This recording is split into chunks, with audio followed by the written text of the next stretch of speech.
nanti adik-adik mencari artikel ilmiah, entah itu primer, sekunder, atau tersier, itu kalau misalnya digunakan sebagai media untuk mengambil suatu keputusan, entah itu nanti untuk menjawab pertanyaan dari dokter atau menjawab pertanyaan dari pasien, usahakan bahwa di artikel itu kita harus memastikan bahwa subjek yang digunakan itu adalah manusia, kayak gitu. Jadi bukan hewan uji, entah itu mencet, tikus ataupun marmut kadang juga digunakan gitu.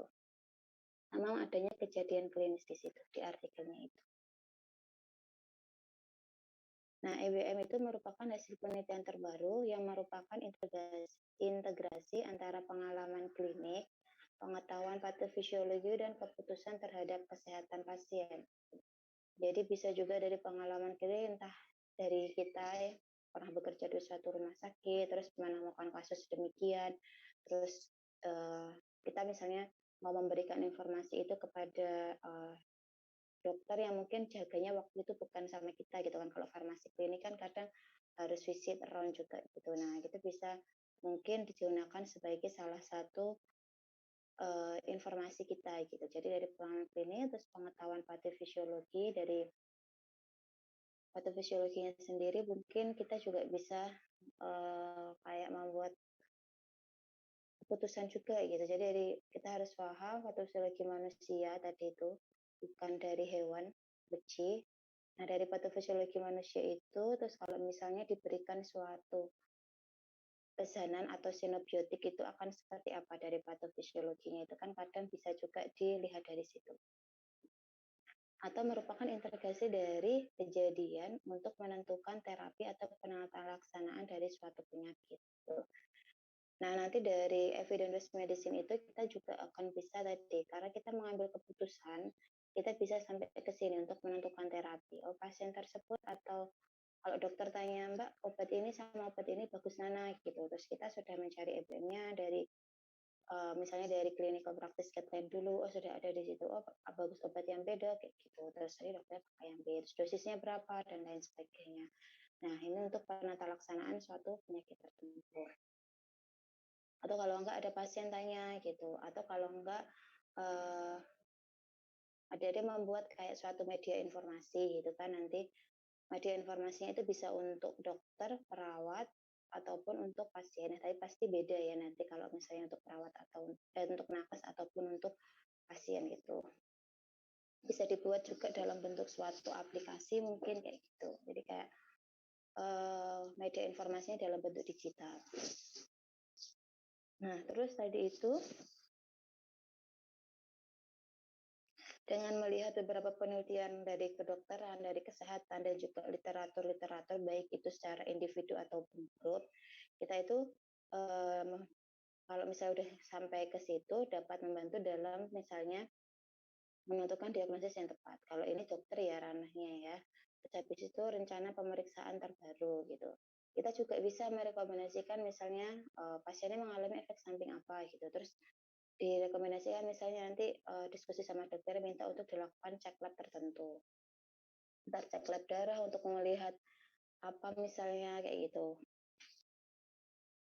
Ataupun yang lainnya, ronsen atau apa gitu kan. Terus selanjutnya adalah memilih terapi terbaru, gitu kan. Terus selanjutnya adalah sebagai metode pencegahan penyakit terbaru. Nah, ini juga mungkin bisa kita sampaikan kepada khalayak umum kayak gitu sebagai dibuat media informasi, lalu nanti kayak kita sampaikan entah nanti lewat penyuluhan langsung atau lewat media sosial dan lain sebagainya.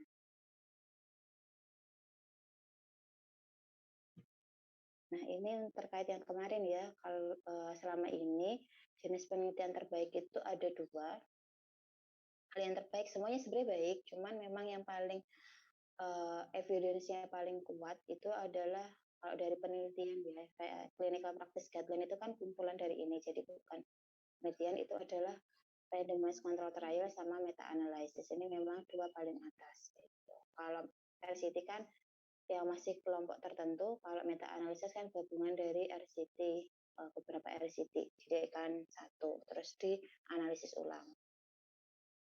Terus bukti-bukti klinis biasanya tertulis nanti dalam suatu bentuk jurnal ataupun bisa didokumentasikan. Misalnya kalau kita cari-cari itu mudah gitu.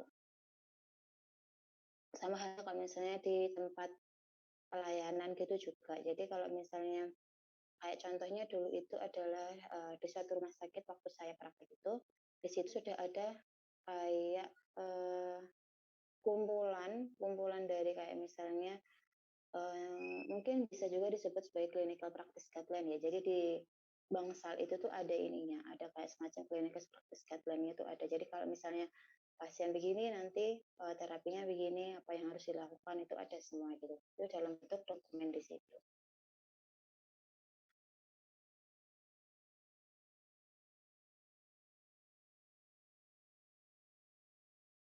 Nah, EBM klinik merupakan bukti penelitian terbaru yang kita gunakan untuk memutuskan terkait tata laksana terapi pasien-pasien kita secara individu. Sekarang kan kayak udah individual prescribing juga ya, jadi kayak bukan penyakit hipertensi terapinya sama semua amlodipin kan enggak, tapi itu kan juga tergantung individunya masing-masing. Oh ternyata pasien ini saya dikasih amlodipin muncul efek samping edema gitu kan, berarti kan nggak cocok sama amlodipin, berarti harus diganti dengan yang lain, mungkin dengan valsartan atau malah mungkin dengan captopril atau ranitidine dan lain sebagainya. Begitu juga dengan pasien yang lain gitu kan, diberikan captopril ternyata muncul efek samping batuk, berarti pasien itu mengalami efek samping dan kemungkinan tidak cocok gitu ya. Kita bisa change ke yang lain. Jadi itu secara individu itu. Jadi dari FVM ini kita bisa menentukan tata laksana secara individu dari masing-masing pasien kita. Lalu yang kedua, untuk memperbaiki dan juga mengevaluasi perawatan pada pasien. Nah, seperti itu tadi, misal kita pasiennya ada yang tidak patuh, punya hipertensi, tidak patuh, terus tekanan darahnya jadi tidak terkontrol, waktunya kontrol itu nggak kontrol, terus misalnya itu kita pas tanya-tanya gitu ketahuan misalnya tidak tidak patuhnya itu karena apa misalnya, oh karena udah males, karena udah bosan, atau karena habis minum ini kok saya jadi pusing, saya jadi ngantuk dan lain sebagainya. Nah itu kita bisa gali dan kita bisa bisa mendokumentasikan itu, lalu kita bisa memberikan saran kepada sang pemberi obat, atau di situ adalah dokter berarti ya yang memberikan resep. Tetapi kita bisa merekomendasikan bahwa misalnya diganti obat yang lain yang mungkin efek samping dan juga tidak mengganggu si pasien tersebut. Nah, itu terkait memperbaiki dan evaluasi. Dan dari evidence base itu, obat itu tuh memang bagus kayak gitu. Kita juga bisa memberikan buktinya bahwa oh ini loh dok, obat yang ini ternyata bagus untuk pasien dengan yang seperti ini gitu kan. Mungkin kalau Captopril kan 2 sampai 3 kali sehari, terus sering lupa dan lain sebagainya. Lalu kita sarankan ke obat lain yang penggunaannya itu jadi lebih sedikit, jadi 1 kali sehari. Terus dengan kondisi pasien yang seperti ini, kita punya evidence base-nya, kita ajukan gitu. Termasuk EPM klinik. Nah, sumber EPM klinik itu ada apa saja? Nanti ada systematic review atau literatur kedokteran ataupun kesehatan. Yang kedua ada large randomized control trial, itu nanti large randomized large RCT itu akan mulai dari efikasi terapinya. Jadi bagus. Yang ketiga ada large prospective studies gitu kan. Jadi untuk waktu yang sekian itu, ini kan pemantauan waktu ya. Jadi kalau perspektif kan ke depan. Kita misalnya perspektifnya dari satu penelitian itu adalah 1 tahun. Jadi kita bisa mulai dari penelitian itu. Kalau 1 tahun itu apakah obat tersebut memunculkan efek yang tidak diinginkan, ataukah bisa memberikan outcome yang diharapkan, misalnya gula darahnya jadi menurun, kejadian kardiovaskulernya tidak muncul gitu. Nah, berarti misalnya itu bagus gitu. Itu large perspective tadi.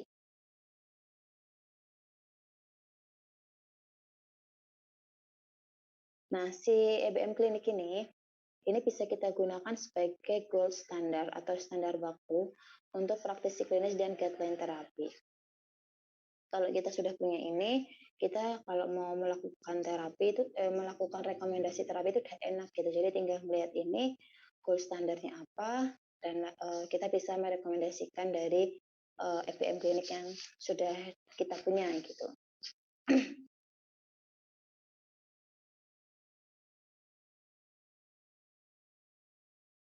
Nah, ini ada klasifikasi dan manfaat EBM.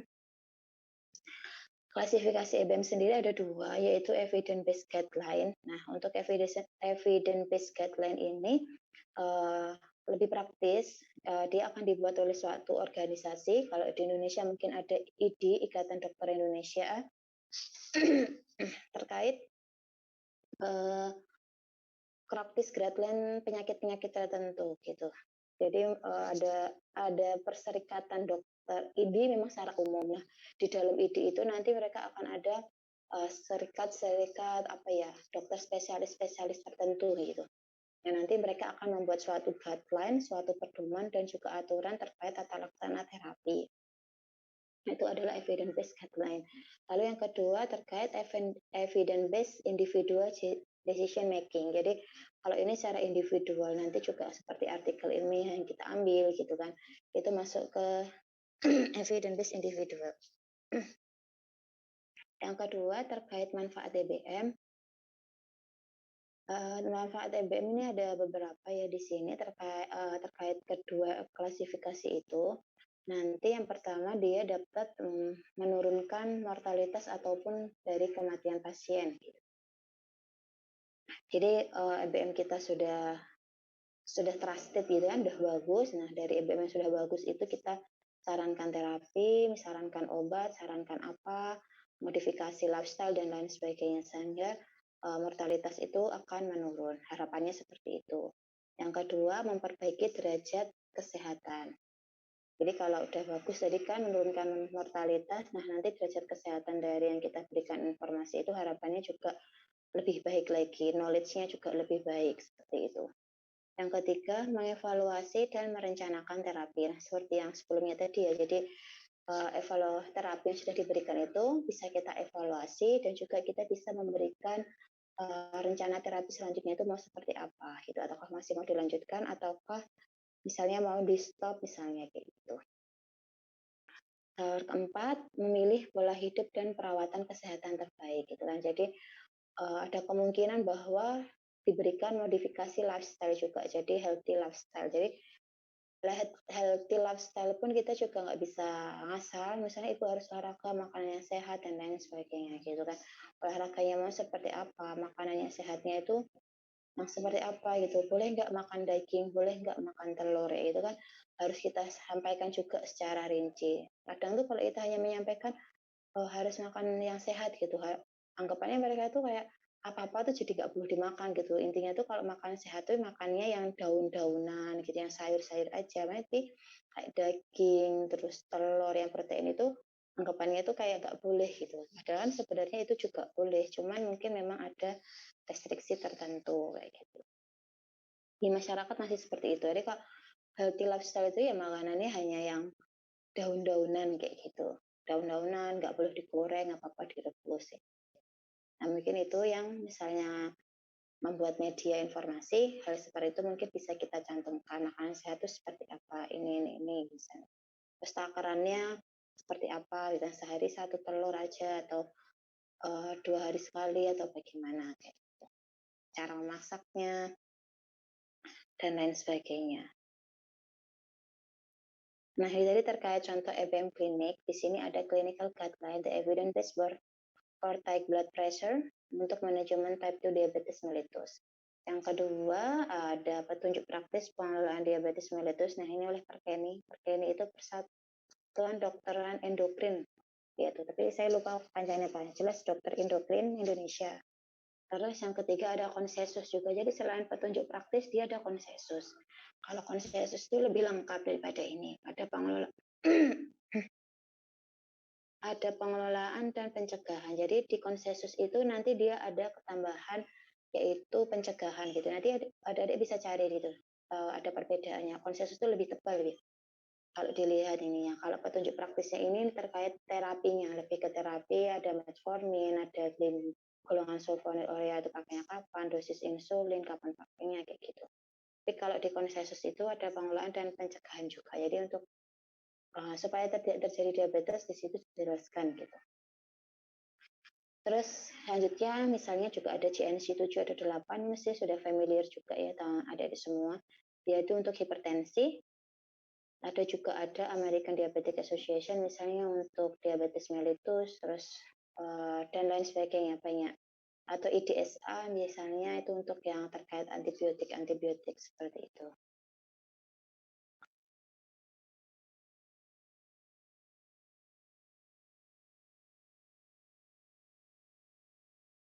Nah, ini nanti terkait kualifikasi dari EBM Clinic, saya mencatatkannya nanti ada dua, yaitu dari US Preventive Service Task Force sama UK National Health Service. Jadi ini terkait level of evidence-nya dari suatu EBM klinis gitu. Nah, kayak gini. Jadi kalau dari US itu kurang lebih bentuknya adalah seperti ini. Nanti ada dia level 1 yang sebelah kiri nih ya, ada level 1, level 21, 22, 23 dan seterusnya. Berarti yang terbaik itu adalah yang paling bagus itu adalah level 1. Itu adalah berupa desain randomized control trial dan seterusnya. Nah, ini kategori dari rekomendasi juga dari US Preventive Service Task Force, ada juga yang levelnya itu ABCD gitu. Jadi level A itu suatu penelitian memberikan manfaat klinik lebih baik dengan resiko yang paling sedikit. Jadi kalau misalnya ada itu mencari informasi terus mau disampaikan entah itu kepada siapapun, ya kita harus cek dulu kayak apa ya kebenarannya itu benar apa enggak, terus itu kejadiannya seperti apa. Kalau ternyata levelnya A, kita bisa menggunakan itu gitu sebagai akan kita cantumkan di media informasi kita. Tapi kalau misalnya levelnya adalah D gitu, suatu penelitian yang memberikan resiko klinik lebih berat gitu. Iya nggak ya daripada misalnya ragu, lebih baik ya mungkin nggak usah kita cantumkan pun nggak apa-apa gitu. Kita cantumkannya itu yang mungkin levelnya itu yang bagus-bagus aja gitu. Itu akan lebih apa ya istilahnya lebih aman juga gitu kalau misalnya media informasi yang kita buat nanti juga akan dibaca oleh tenaga kesehatan yang lain. Nah kalau ini punya UK,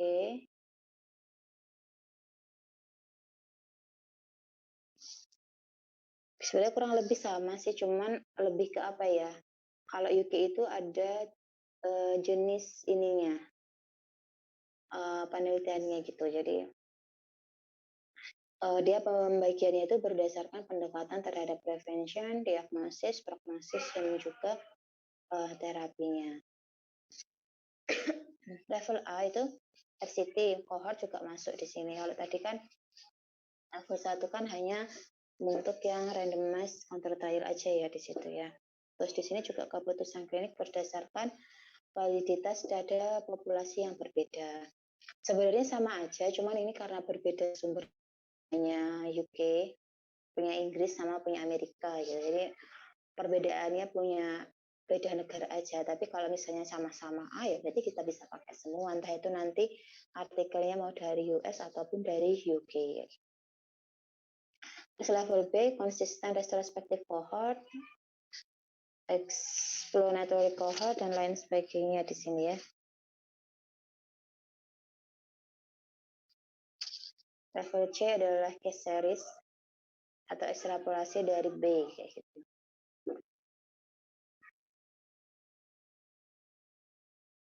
Nah, level D itu ada opini ataupun dia berdasarkan dari patofisiologi aja gitu. Jadi mungkin kurang melihat dari kondisi klinis dari pasien yang sungguhnya.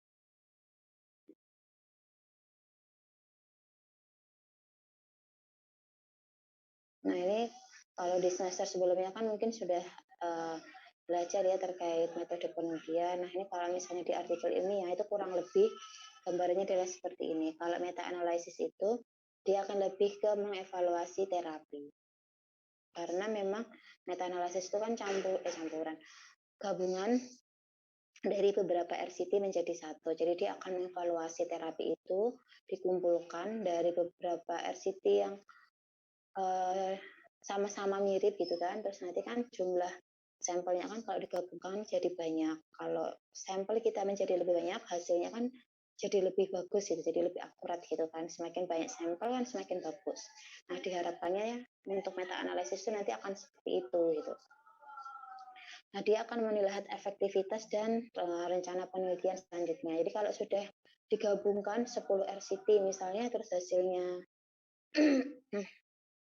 udah ketemu hasilnya seperti ini misalnya. Nah, itu efektivitasnya gimana? Bagus enggak gitu. Terus nanti rencana penelitian selanjutnya gimana? Itu kayak ada saran gitu. Oh, sarannya mungkin ditambahkan lagi ataupun restriksinya ditambah atau sampelnya ditambah ataupun seperti apa kayak gitu. Itu di meta analysis. Yang kedua ada systematic overview. Di sini topik klinik dan untuk menjawab yang spesifik. Nah, kalau systematic overview itu tidak sampai ke meta analysis, jadi dia tetap sama mengekstraksi misalnya 10 jurnal, hanya saja dia tidak melakukan analisis efektivitas ataupun terkait evaluasi gitu. Jadi dia tidak ada analisis ulang dari 10 jurnal itu. Jadi dia hanya mereview saja dari 10-nya itu seperti apa kayak gitu. Terus yang ketiga ada randomized control trial. Di sini biasanya untuk diagnostik, terapi, dan efektivitas dari profilaksis gitu. Terus selanjutnya ada cohort study. Nah, cohort study itu kan ada sebenarnya ada prospektif, ada retro ya kalau cohort itu. Nah, mungkin tapi lebih baik kalau cohort itu prospektif sih memang ke depan gitu kan untuk melihat perkembangan pasien kita nanti seperti apa. Makanya dia untuk melihat prognosis di sini. Kalau untuk melihat prognosis kan paling nggak dia harus prospektif, harus maju. Prognosisnya baik ataukah buruk gitu. Dan dia juga untuk melihat etiologi dan prevensi di sini. Nah, selanjutnya lagi juga ada case control study. Kalau case control pasti ya, namanya case control dia adalah retrospektif, kasus yang sudah lalu gitu. Nah, di sini dia sebenarnya juga bisa untuk melihat prognosis, tapi akan lebih bagus lagi itu kalau misalnya di cohort gitu. Karena kalau di cohort kalau misalnya perspektif kan kita bisa kayak membuat desainnya itu yang sedemikian rupa bagus gitu. Tapi kalau case kan data yang sudah ada harus kita analisis kayak gitu. Kalau cohort kan ada mungkin modifikasinya atau apa gitu dari metodenya. Kayak gitu. Ini lebih beda ke apa subjeknya nanti. Kalau ini sudah ada kasusnya, kalau ini meneliti kasus ke depan. Kalau ini kasusnya sudah ada dan kita telusuri ke belakang.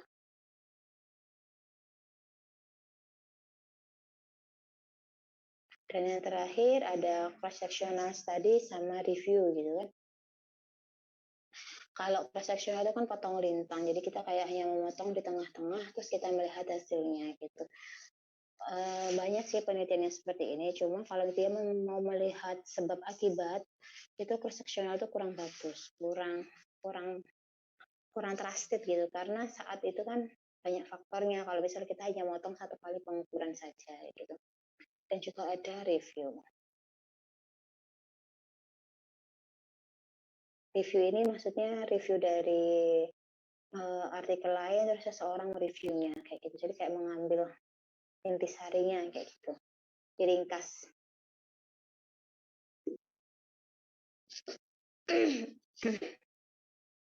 Nah, di sini ada meta analysis atau systematic overview ataupun nama istilahnya adalah systematic review itu systematic overview sama systematic review itu sama gitu kan, naik level lagi nanti menjadi meta analisis.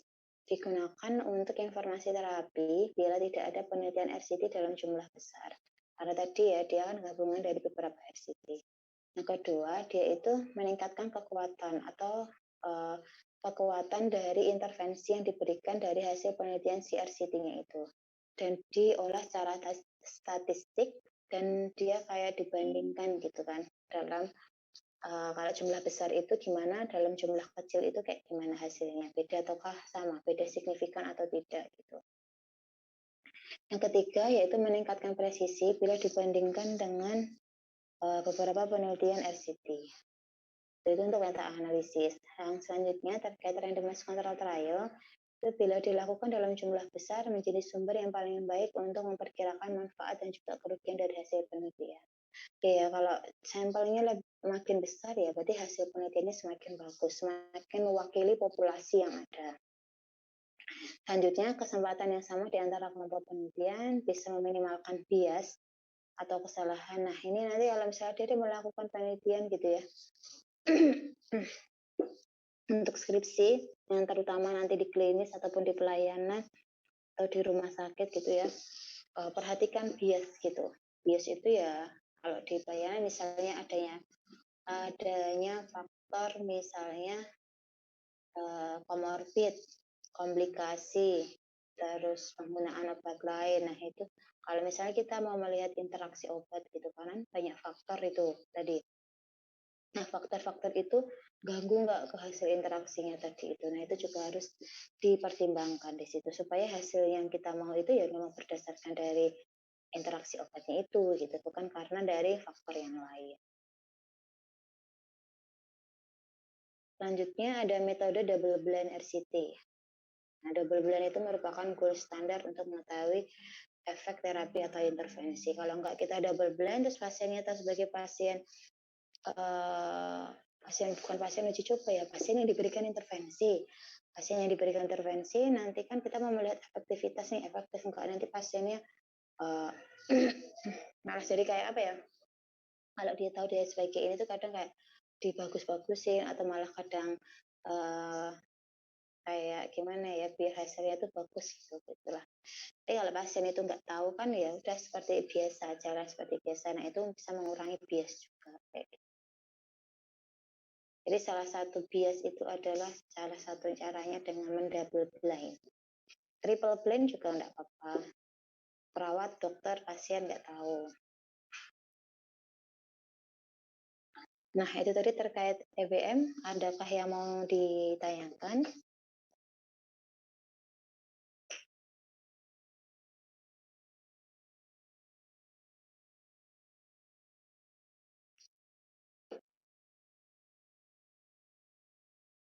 Kalau belum ada, kita lanjut ke materi selanjutnya, yaitu terkait critical appraisal, atau kita sebut juga adalah telaah kritis gitu kan, terhadap tadi EBM yang sudah kita punya. Kita sudah cari artikel ilmiah, baik itu meta-analisis maupun RCT, maupun kalau ini sih lebih ke itu ya, lebih ke artikel, bukan. Kalau buku kan kemarin udah jelas lewat yang kemarin itu ada author, publisher, dan lain sebagainya. Kalau untuk yang artikel itu agak sedikit berbeda.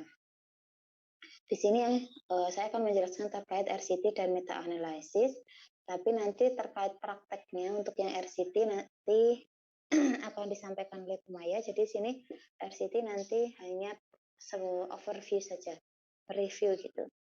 Kita lihat. Tapi kalau prakteknya untuk meta analysis nanti di Pio ini. Jadi biar Pio-nya tidak terlalu tumprek semua di sini gitu sih kemarin diskusinya dengan Bu Maya seperti itu. Nah, di sini ada telaah kritis artikel ilmiah. Apa saja yang harus kita ketahui seperti itu? Ada 3 hal. Yang pertama, kalau misalnya kita mau memilih terapi ya, atau memilih informasi gitu, kita harus menentukan tujuan kita gitu kan. Tujuannya mau untuk apa sih informasi ini atau terapi ini kayak gitu. Harus jelas gitu. Jadi kalau kita nyari itu nggak bingung gitu mau nyari seperti apa, tujuannya kita jelas. Misalnya untuk membuat media informasi kepada siapa gitu kan, kepada nakes atau kepada khalayak umum gitu kan. Oh ternyata kepada khalayak umum gitu kan. Oke, berarti tujuannya sudah ketemu. Terus yang kedua, memilih yang spesifik gitu. Kita harus memilih informasi yang spesifik gitu kan. Jadi kalau membuat media informasi kan kita harus tahu judul kita terkait apa. Misalnya gaya hidup sehat gitu. Gaya hidup sehat itu kan umum sekali ya. Bisa kita spesifikkan misalnya gaya hidup sehat untuk ibu hamil atau gaya hidup sehat untuk geriatri, atau gaya hidup sehat untuk ada yang punya penyakit jantung, atau gaya hidup sehat untuk yang punya DM, gaya hidup sehat untuk yang seperti apa, anak-anak dan lain sebagainya. Jadi di situ kita spesifik gitu. Terus yang ketiga, menentukan target. Nah, target kita siapa? Itu kalau membuat leaflet misalnya. Anak-anak, ibu hamil menyusui, ibu-ibu PKK, lansia, atau tadi nakes, ataukah siapa gitu. Jadi yang mau kita targetkan itu siapa? Itu kalau informasi misalnya gitu ya. Tapi kalau di sini terkait, ada saya contohkan itu terkait pemberian kaptopil pada penderita hipertensi. Kalau ini lebih ke terkait memilih terapi, bukan ke informasi sih. Nah, di sini tujuannya kita harus jelas. Untuk apa? Yaitu untuk mencegah kerusakan target organ seperti otak, jantung, mata, ginjal, dan yang lainnya yang dapat menyebabkan kematian ataupun kerusakan permanen. Ini semua kan ada di GNC 7 ataupun 8 ya terkait komplikasi ini kalau misalnya hipertensinya itu tidak terkontrol. Jadi kita tujuan di sini itu tujuan terapi yaitu apa? Yaitu untuk mencegah komplikasi tersebut. Gitu kan. Terus yang kedua tadi kan kita memilih yang spesifik gitu kan. Nah kita pilihan terapi yang spesifiknya itu mengacunya kemana gitu kan. Misalnya kita berdasarkan uji klinik tersamar ganda atau berdasarkan hasil penelitian atau berdasarkan clinical practice guideline atau berdasarkan apa gitu kan. Terus targetnya gitu kan. Kalau ini bukan target orang lagi sih kalau misalnya kita terkait terapi ya gitu kan. Targetnya itu ya target terapi gitu. Targetnya kita mau yang seperti apa sih kalau misalnya kita tadi memilihkan itu, memilihkan Captopril gitu kan. Targetnya adalah penurunan tekanan darah di mana nanti tekanan darahnya itu minimal 130 sampai 80 gitu. Itu tujuan kita, target kita, target kita nanti pasiennya harus 130 per 80 gitu. Itu adalah salah satu contoh pemberian Captopril. Kalau terkait informasi yang seperti sebelumnya itu jadi agak sedikit berbeda juga sih di sini. Gitu. Ya kita tergantung ininya kita mau ngapain gitu. Mau memberikan rekomendasi terapi ataukah mau memberikan informasi. Tapi kurang lebih ini sih 3 gitu. Itu yang kita ambil dari artikel ilmiah. Nah, ini terkait pedoman telah kritis. Kalau ini untuk RCT sih. Nanti kita akan bahas secara ringkas, terus habis itu nanti kita akan pindah ke meta-analisis. Ya. Nah, untuk pedoman telah kritis untuk RCT, itu kurang lebih ada 6, di luar yang kemarin appraisal yang berdasarkan sign itu bisa digunakan, itu yang secara banyak gitu lebih lengkapnya, tapi secara umum sih kalau di sini hanya saya menyampaikan 6 saja yang mungkin bisa digunakan sebagai tolak ukur gitu. Kan yang satu, apakah alokasi subjek penelitian ke kelompok terapi atau kontra betul-betul secara acak, random ataukah tidak gitu. Jadi di situ pasiennya di random atau tidak. Yang kedua, outcome-nya itu ada enggak. Yang ketiga, nah ini studi menyerupai lokasi atau tempat kita kerja atau tidak gitu. Ini juga penting. Semakin banyak kemiripan antara kasus kita dengan artikel yang kita punya, itu malah semakin bagus. Jadi kayak semakin meyakinkan gitu. Semakin bisa kita gunakan untuk pertimbangan. Terus selanjutnya, makna statistik maupun klinis dipertimbangkan atau dilaporkankah atau tidak. Nomor 5, tindakan terapi yang dilakukan dapat dilakukan di tempat Anda bekerja atau tidak. Jadi setelah kita menilainya sebenarnya masih ada yang lainnya seperti yang di form sign kemarin yang adik-adik download itu kan lebih banyak ya, mereka lebih lengkap. Nah, nanti di akhirnya itu apakah tindakan terapi yang dilakukan itu dapat dilakukan, bisa kita ambil keputusan nggak untuk kita gunakan kayak gitu setelah kita nilai, setelah kita evaluasi, setelah kita kritisi. Terus yang keenam, apakah semua subjek penelitian diperhitungkan dalam kesimpulan? Karena terkadang itu ada yang di-exclude, ada yang tetap enggak gitu. Jadi nanti itu diperhitungkan atau tidak, itu kita juga harus mencermatinya. Nah ini tadi ya, nomor 1. Nih, ada tulisan randomized trial atau random allocation itu harus ada dalam abstrak pada jurnal tersebut. Jadi kalau mau cepat baca jurnal itu ya kita paling tidak tahu dulu di abstrak itu kan sudah tercantum metodenya secara umum gitu kan. Metode ini tuh menggunakan apa, randomized cohort atau apa. Nah tadi kalau misalnya kita melakukan random, itu kita harapannya itu adalah menghilangkan bias pada hasil penelitian. Jadi ya pasiennya aja, kita tidak memilih gitu. Pasiennya itu ya kita ambil, pasiennya memenuhi pasiennya datang A kita ambil, yang B Enggak, yang C kita ambil. Jadi randomnya itu tergantung si penelitinya mau sistem randomnya seperti apa.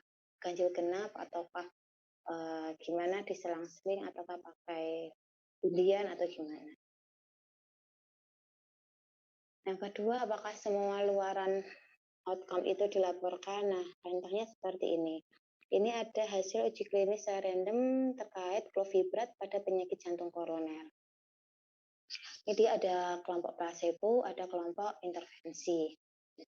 Terus rata-rata perubahan pada kolesterol serum itu ada +1 -9, ada infak miokard per 1000 subjek, infak miokard fatal, non fatal sekian, total kematiannya sekian. Nah, di sini nih permaknaannya adalah seperti ini. Dengan pemberian clofibrat, maka kolesterol itu akan menurun sebanyak 9%, gitu kan. -9 di sini. -9 di sini maknanya itu. Jadi kalau ada kelompok intervensi diberikan clofibra, dia penurunan kolesterolnya sampai 9% dibandingkan si placebo gitu. Lalu yang kedua, terkait infak miokard baik, ini cara membaca artikel aja, siapa tahu nanti bermanfaat atau kalau sudah ada yang bisa ya alhamdulillah ini review gitu kan. Infak miokard baik fatal dan non fatal itu menurun lebih sedikit daripada placebo gitu. Nah, ini menurun gitu. Terus keluaran secara keseluruhan pada kematian total terapi clofibrat itu lebih tinggi daripada placebo, malahan gitu kan. Sehingga dapat diambil kesimpulan bahwa terapi clofibrat lebih banyak kerugiannya. Jadi di sini memang bagus, di sini bagus, di sini bagus, tetapi secara digabungkan semua secara keseluruhan ternyata pemberian clofibrat itu malah lebih merugikan itu karena ini kenapa gitu kan. Nah, itu mungkin di jurnalnya itu akan dijelaskan gitu alasannya, mungkin karena efek sampingnya atau karena faktor pasiennya ada komplikasi lain dan lain sebagainya. Nah, itu kayak gitu. Jadi ini salah satu cara kita melihat artikel ilmiah kalau misalnya mau kita gunakan untuk media informasi, untuk pelayanan informasi obat. Hal seperti ini tuh sebenarnya kalau di rumah sakit itu, terutama rumah sakit besar ya, itu biasanya mereka sudah punya sistem namanya tuh DIS gitu, Drug Information Service, di mana farmasi klinisnya di situ tuh ya standby di situ gitu, di hadapan komputer. Nanti kalau ada telepon dari manapun, itu kayak siap untuk menjawab gitu. Kalau tiba-tiba ditanya apa, kayak gitu. Itu Drug Information Service namanya. Sepertinya sekarang sudah mulai ada sih di beberapa rumah sakit di Indonesia. Yang ketiga, apakah studi menyerupai lokasi Anda bekerja atau tidak gitu. Yang tadi itu kan mungkin ini studinya tuh di mana gitu dengan background-nya apa gitu kan. Sedangkan kita nanti mungkin di mana dan agak berbeda gitu. Nah, itu juga menjadi bahan pertimbangan juga. Di sini subjek penelitian harus mirip dengan tempat kerja klinisi kalau itu mau digunakan sebagai bahan pertimbangan terapi ataupun sebagai bahan pertimbangan informasi tadi. Kalau semua jawaban di atas itu ya berarti artikel tersebut bisa digunakan untuk pedoman terapi. Nomor 4, apakah kemaknaan statistika maupun klinis itu dipertimbangkan atau dilaporkankah atau tidak gitu kan. Di sini kemaknaan klinis itu berhubungan dengan beberapa manfaat klinis terhadap terapi obat tertentu. Lalu kemaknaan statistik, dia akan berhubungan dengan hasil kesimpulan. Penelitian benar-benar bermakna statistik tanpa mempertimbangkan kepentingan klinis. Jadi kita hanya melihat angkanya aja kalau ke statistik itu. Tidak bermakna ataukah enggak gitu. Nah, ini contohnya tabel 1 hasil penelitian terapi captopril terhadap komplikasi kematian ataupun stroke. Nah, di sini ada kejadian, ada RRR. Nah, ini nanti yang akan dijelaskan lebih lanjut oleh Bu Maya. Di sini hanya saya nge-review aja. Relative risk reduction. Gitu. Ini ada hitungannya gitu. Nanti untuk penelitian yang RCT, itu di dalam teksnya itu dia akan menyampaikan bahwa yang placebo itu berapa, yang mendapatkan terapi itu berapa, placebo itu sama dengan kontrol misalnya, itu berapa, yang dapat terapi itu berapa gitu. Nah, dari situ kita tuh bisa menghitung relative risk reduction, jadi penurunan resiko gitu. kalau kita memberikan terapi tertentu itu, penurunan resikonya itu berapa, gitu. Itu adalah relative risk reduction. Lalu di sini jenis penelitiannya tuh ada hipertensi dengan kerusakan target organ, ada hipertensi tanpa kerusakan target organ. Nah, ini angkanya gitu. Nah, relative risk reduction itu bisa kita hitung dengan cara placebo kita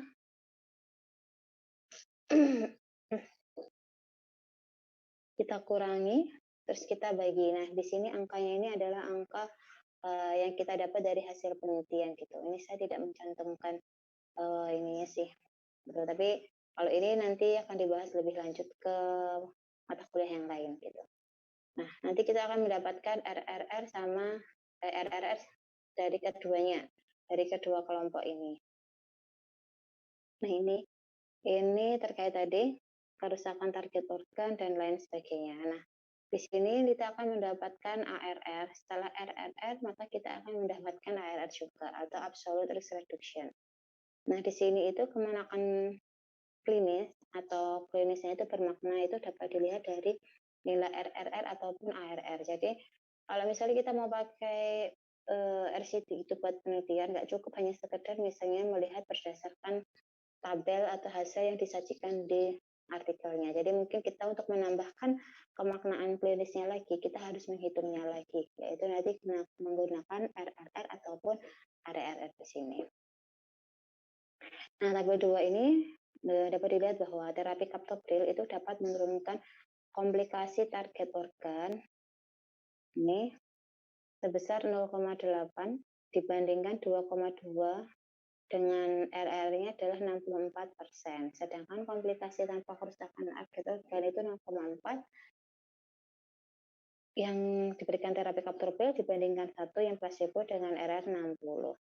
Nah, di sini bila RR lebih dari 50% menunjukkan makna secara klinis gitu. Jadi pemberian captopril berarti bermakna secara klinis gitu untuk menentukan kerusakan target organ kayak gitu. Tabel 2, captopril dapat menurunkan komplikasi sebesar 0,1 kali dan 0,6 kali.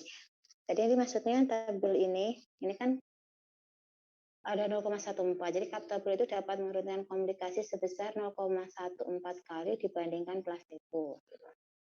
Dan 0,6 kali dapat menurunkan resiko itu pada pasien yang diberikan captopril tanpa kerusakan target organ. Gitu. Agak rumit memang kalau untuk RCT itu. Harus ada hitung-hitungannya lagi. Makanya nanti ini akan dibahas di satu kuliah sendiri. Untuk satu pertemuan sendiri juga gitu. Nomor 5, apakah tindakan terapi yang dilakukan dapat di tempat Anda bekerja ataukah tidak gitu kan. Di sini ada 4 yang harus kita perhatikan. Yang pertama, perlakuan harus dijelaskan dengan terperinci agar dapat direplikasi. Lalu yang kedua, perlakuan harus punya arti biologis dan klinis. Yang ketiga, perlakuan harus tersedia dan dapat diterima oleh penderita. Yang keempat, peneliti harus dapat menjelaskan bagaimana cara menghindari kontaminasi atau intervensi. Ini untuk RCT. Nah, nomor 6, apakah semua subjek penelitian itu diperhitungkan dalam kesimpulan atau tidak?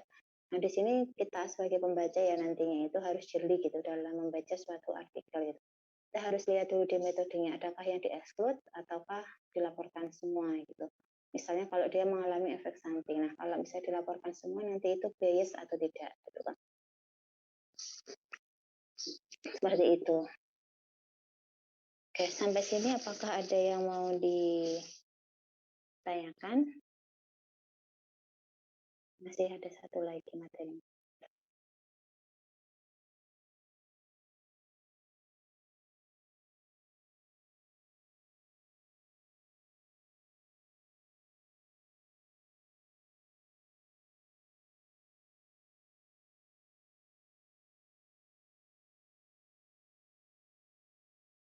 Nah, ini sebenarnya adalah tugas buat adik-adik semua untuk di pertemuan terakhir, tapi ini saya majukan aja gitu, biar nanti di pertemuan minggu depan itu tidak terlalu padat gitu. Nah, nanti bisa dikerjakan, terus nanti dikumpulkan ke PC-nya Mbak Zakia tuh nanti bisa minta bantuannya untuk mengumpulkan ini, tugasnya dari individu, tapi monggo nanti kalau misalnya mau diskusi bareng gitu enggak apa-apa.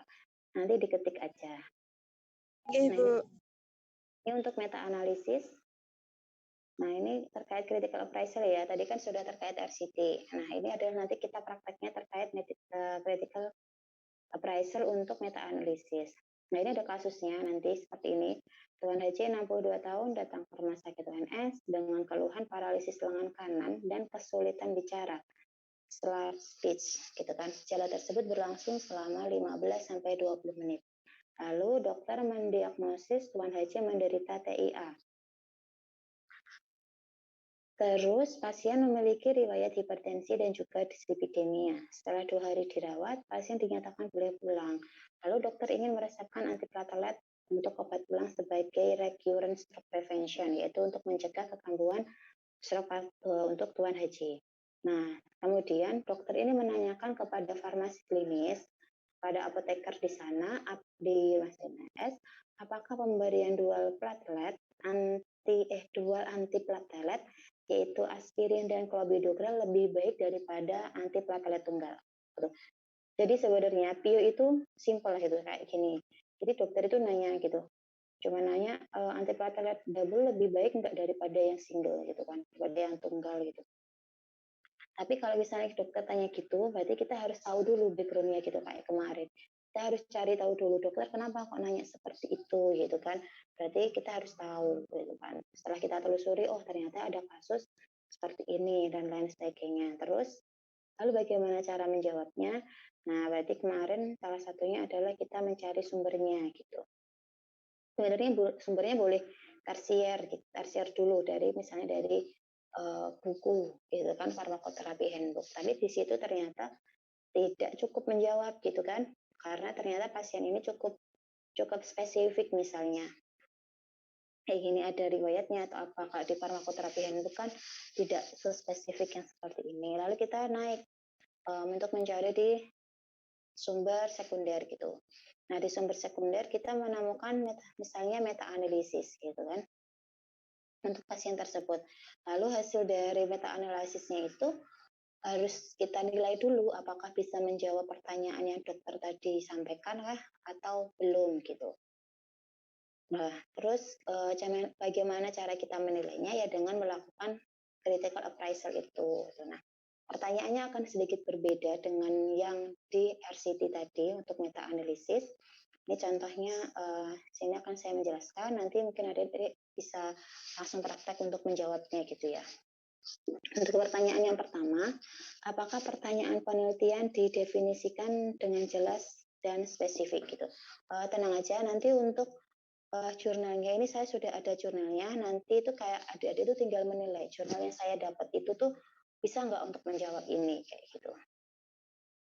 Terus di sini sudah saya berikan keterangannya dan petunjuknya dari mana adik-adik nanti akan menjawab uh, dari masing-masing pertanyaannya itu. Nah, keterangannya di sini kemarin kita sudah tahu ya terkait PIKO. Pertanyaan penelitian itu harus secara jelas menyebutkan terkait populasi yang diteliti, disebutkan di situ, disebutkannya di mana di sini judul abstrak paragraf akhir dari pendahuluan gitu kan. Terus yang kedua terkait jenis intervensinya yang diberikan, berarti harus ada ini aspirin, clopidogrel dan antiplatelet tunggal gitu. Terus ada kelompok pembanding atau kontrol di situ dan juga outcome. Nah, ini petunjuknya sudah jelas ya. Umumnya informasi ini terdapat pada bagian mana, yaitu judul, dari judul kadang kita sudah tahu juga, abstrak, dan juga paragraf akhir dari pendahuluan. Gitu. Jadi kalau misalnya tadi jelas dan spesifik, tinggal centang aja, iyanya dicentang, kayak gitu. Terus di sini komentar itu.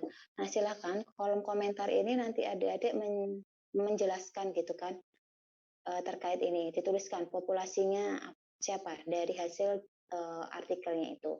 Terus intervensinya diberikan apa, C-nya ada atau tidak, outcome-nya apa. Sekaligus silahkan men-screenshot buktinya dan di highlight gitu, di kuning atau di garis bawah gitu. Dari jurnalnya itu gitu, kalau adik-adik terbukti menemukan dari Piko-nya ini gitu ya. Jadi dimasukkan di kolom komentar ini. Kayak nanti diketik aja, ini nanti formatnya akan saya berikan. Lalu yang kedua, apakah semua penelitian yang dilibatkan dalam meta-analisis menggunakan desain yang sesuai untuk menjawab pertanyaan yang diajukan? Gitu. Keterangannya, desain penelitian yang digunakan dalam telaah jurnal harus sesuai dengan jenis pertanyaannya, gitu kan. Nah, di sini petunjuknya ada etiologi, itu untuk case control atau biasanya desainnya adalah case control atau cohort. Prognosis tadi adalah menggunakan cohort study ya. Terapi itu bisa randomized control trial atau juga bisa meta analisis. Nah, sini kan meta analisis juga masuk di terapi. Dan ada biaya. Biaya itu menggunakan economic evaluation study. Ya atau tidak, dan berikan komentarnya. Kalau misalnya tidak ada buktinya di jurnal, tidak apa-apa. Nanti silahkan ada bisa berkomentar di sini. Komentar ini tuh lebih ke penjelasan sih, kenapa kok jawabannya itu ya gitu. Dan kenapa kok jawabannya tidak, terus kenapa kok jawabannya misalnya tidak dijelaskan. Lalu yang ketiga, apakah strategi pencarian jurnal yang relevan dinyatakan dengan jelas? Tuh. Meta-analisis kan gabungan dari beberapa RCT. Nah, itu dinyatakan dengan jelas nggak gitu di artikelnya itu. Nah, di sini keterangannya artikel yang relevan bisa saja terlewatkan apabila hanya menggunakan single electronic database. Jadi kan kemarin database itu kan ada Elsevier, ada PubMed, ada Google Scholar, ada Scopus, ada Science Direct, dan lain sebagainya. Itu adalah kumpulan database dalam bentuk elektronik. Nah, nanti di situ dijelaskan nggak dia dapat jurnalnya, dapat artikelnya itu dari database mana saja. Gitu. Nah, artikel sebaiknya menggunakan beberapa database di sini ya, melibatkan artikel yang dipublikasikan dan tidak dipublikasikan. Gitu. Dan tidak hanya terbatas pada artikel berbahasa Inggris saja gitu. Jadi kalau misalnya ada yang pakai bahasa Perancis, bahasa Arab, bahasa apapun, Thailand dan sebagainya, itu mungkin bisa dimasukkan juga. Tuh, nanti sebenarnya itu tergantung si penulis sih. Kalau misalnya dia mau mengeksklud yang bahasa lain selain bahasa Inggris itu juga bisa kayak gitu. Lalu petunjuknya itu informasi ini metode mendeskripsikan strategi pencarian dan hasil dari outline dari jumlah judul dan abstrak yang ditelaah gitu. Dan di sini jumlah full text artikel yang diperoleh berapa itu juga dijelaskan, dan jumlah studi yang dieksklusi serta alasannya itu apa. Dan dia nanti biasanya ada dalam bentuk flowchart kayak gitu. Terus nanti itu iya atau tidak itu silahkan dijelaskan, diberikan buktinya kayak gitu. Terus yang keempat, itu apakah dilakukan penilaian terhadap kualitas penelitian-penelitian yang dilibatkan. Jadi di sini harus dijelaskan teknik atau sistem scoring yang digunakan untuk menilai kelayakan dan kualitas tadi yang digunakan. Minimal terdapat 2 reviewer yang masing-masing secara independen menilai kualitas penelitian. Misalnya melalui pengkajian ada atau tidaknya randomisasi, blending, loss of flow, dan lain sebagainya. Jadi setiap RCT itu dinilai enggak gitu oleh si reviewernya gitu. Itu nanti tergantung artikelnya. Biasanya sih ada yang menilai, kayak dikritisi juga. Jadi RCT yang sebelum dia pakai itu dia kritisi juga gitu. Bagus nggak, baru dia masukkan untuk sebagai data untuk meta analisisnya dia. Nah, informasi ini terdapat pada bagian metode, deskripsi, penilaian kualitas, dan kriteria yang digunakan. Dan juga hasil. Nanti juga sama, silakan dimasukkan di sini. Apakah semua penelitian yang dilibatkan itu konsisten? Nah, konsisten di sini yaitu hasil dari beberapa penelitian yang digabungkan itu seharusnya itu sama, homogen. Jika tidak sama, maka penulis harus mengestimasi bahwa perbedaannya itu signifikan atau tidak. Alasan penyebab heterogenitas itu juga harus dijelaskan di artikelnya itu.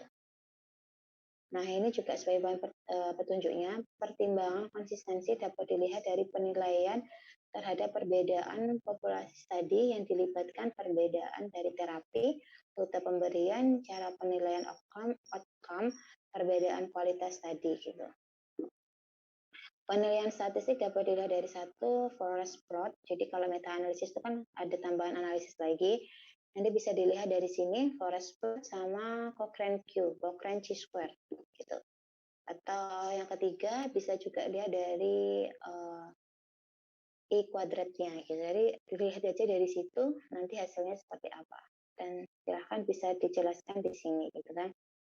Nah, selanjutnya nanti ada poin B, bagaimana hasil jurnalnya itu, apakah bisa menjawab atau tidak, bagaimana hasil keseluruhannya, caranya uraikan hasil utama dari jurnal meta-analisis yang ditelaah itu. Silahkan dituliskan di sini hasilnya dari jurnalnya itu seperti apa.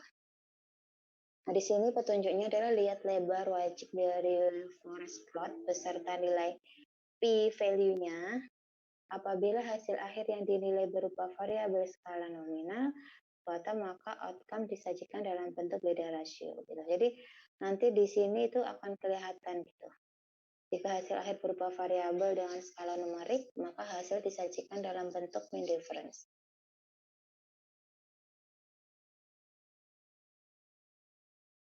Nanti ini bisa dikerjakan, dikumpulkan, dan minggu depan akan kita bahas gitu. Setelah satu materi lagi, lalu nanti kita bahas hasil pekerjaannya ini. Walaupun nanti ada penjelasannya. Terus yang C, apakah hasil penelitian relevan digunakan pada kasus ini? Nah, ini tentukan terlebih dahulu apakah pasien kita memiliki kesamaan dengan subjek dalam studi-studi yang dilibatkan. Terus petunjuknya adalah pertimbangkan karakter fisiologis ataupun klinis dan juga faktor komorbidnya. Untuk nomor 7.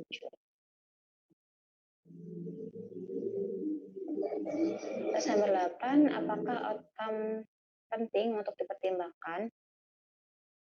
Jadi keterangannya apakah terdapat informasi lain yang perlu dipertimbangkan sebelum menerapkan evidence. Nah, nanti bisa dicari juga di situ. Apakah manfaatnya lebih besar dari bahaya? Pertimbangan manfaat dan bahayanya lebih besar bisa dilihat dari misalnya efek samping, adakah tabel terkait munculnya efek samping ataukah tidak, seperti itu. Di situ juga disampaikan. Itu bisa sebagai bahan pertimbangan untuk menjawab nomor 8 dan 9. Gitu. Jadi nanti adik-adik itu tidak mencari jurnal sendiri, sudah saya sediakan jurnalnya. Nanti silahkan nilai apa jurnal yang saya cari itu sudah memenuhi kriteria ataukah belum. Mungkin ada pertanyaan dulu dari adik-adik semua.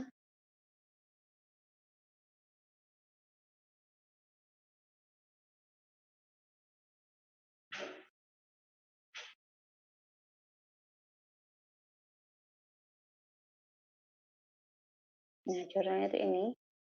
Nanti bisa dinilai, dievaluasi berdasarkan form tadi. Nah, ini dari judul ya. Sudah terlihat. Aspirin plus clopidogrel as secondary prevention. Tadi kan sama ya kasusnya, secondary prevention untuk mencegah stroke, kekambuhan stroke, after stroke, or TIA, transient ischemic attack, gitu kan, systematic review and meta-analysis. Nah, di sini sudah ada nanti di abstrak misalnya metodenya ini, udah terlihat ya, ada PubMed, Embase, and Central gitu kan, dicari. Jadi database-nya menggunakan tiga database. Bisa juga dilihat di metode yang bawah itu lebih lengkap. Nah, ini ada PubMed, Embase, Cochrane Central Register of Controlled Trials. Dengan keywordnya itu apa? Substamnya itu apa? Clopidogrel, aspirin, acetyl salicylic acid, stroke, cerebrovascular disorder. Substamnya itu sama seperti yang saya sampaikan minggu kemarin. Jadi dia itu nyarinya itu ya pakai search ini, maka dia menemukan beberapa artikel RCT gitu. Cerebrovascular disease, terus ada TIA juga masuk, cerebral infarction masuk, dan brain ischemic juga masuk. Ada language or restriction, jadi dia tidak ada batasan bahasa ataupun tanggal gitu kan. Tapi dia menyaratkan di sini only publish studies with full text artikel yang di-include-kan gitu, yang nggak full text dia nggak include-kan di sini. Terus, nah ini juga ada nih, two independent researchers, dia pakai inisial yaitu QZ dan MZ, itu dia mengassess study quality using Jardinet Store. Nanti silahkan untuk pasti berarti di bawah itu dia ada scoring, berarti bisa menjawab nomor berapa tadi ya, yang terkait menilai dari masing-masing RCT itu. Nah di sini hasilnya ada RCT yaitu ada 20.000 pasien. Nah, ini adalah flowchart-nya. Tuh, terus ke bawah.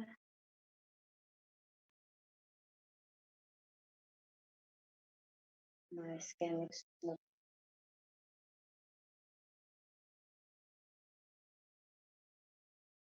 Ini adalah hemorrhagic stroke.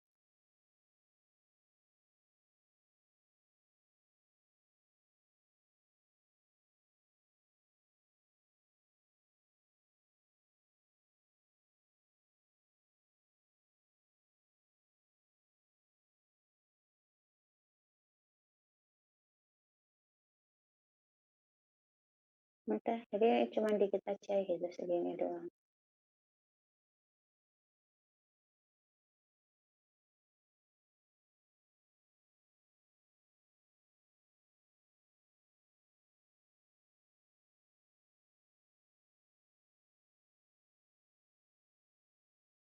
Nah, maksudnya equator itu ini, gitu kan? Nah, nanti didapat dari sini.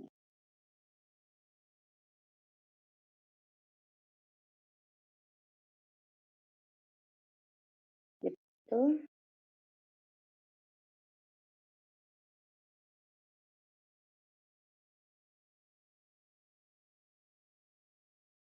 Berarti dia hanya menggunakan 1, 2, 3, 4, 5, 6, 7, 8, 9 study. 9 RCT masuk 8 RCT dia gunakan untuk analisis kuantitatif di sintesis, lalu dia analisis lebih lanjut. Adakah ada yang mau ditanyakan?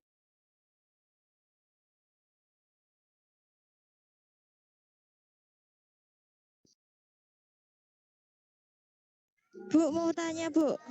Iya, silahkan. Ini belum ada absen ya, Bu? Belum ya? Belum ada, itu di OCW.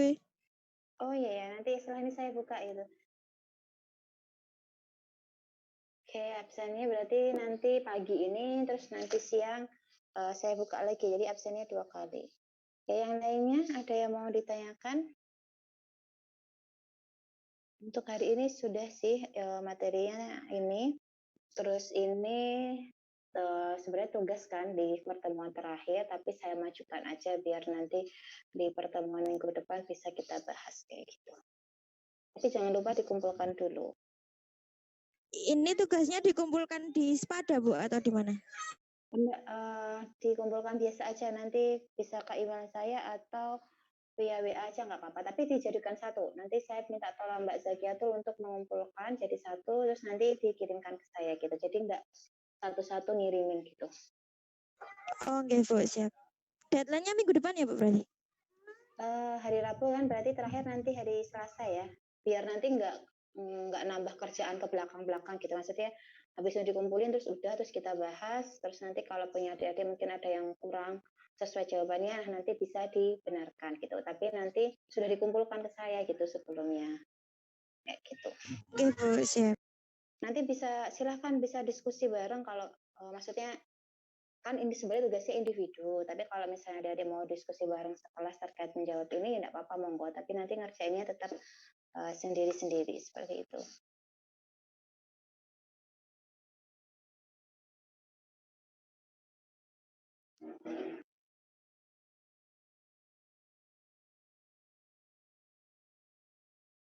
Oke, Adakah yang lainnya yang mau bertanya? Setelah ini ada kuliah lagi ya jam 9 ya, mungkin, bisa untuk siap-siap.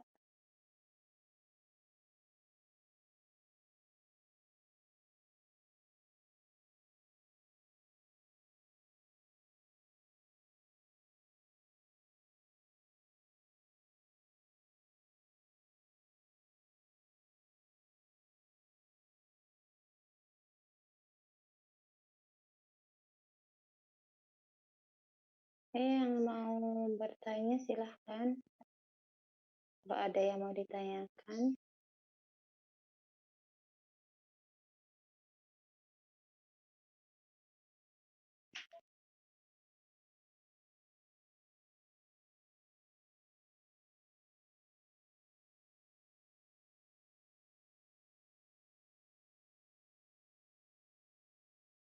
Oke, kalau misalnya tidak ada lagi yang mau ditanyakan, mungkin, kuliah saya cukupkan ya, bisa siap-siap untuk, kuliah selanjutnya, luring ya jam 9, mungkin bisa untuk sarapan dulu, siap-siap ke kampus, bagi yang belum ke kampus. Mungkin kalau ada kurang lebihnya saya mohon maaf, semoga bermanfaat untuk kita semua. Wassalamualaikum warahmatullahi wabarakatuh. Waalaikumsalam.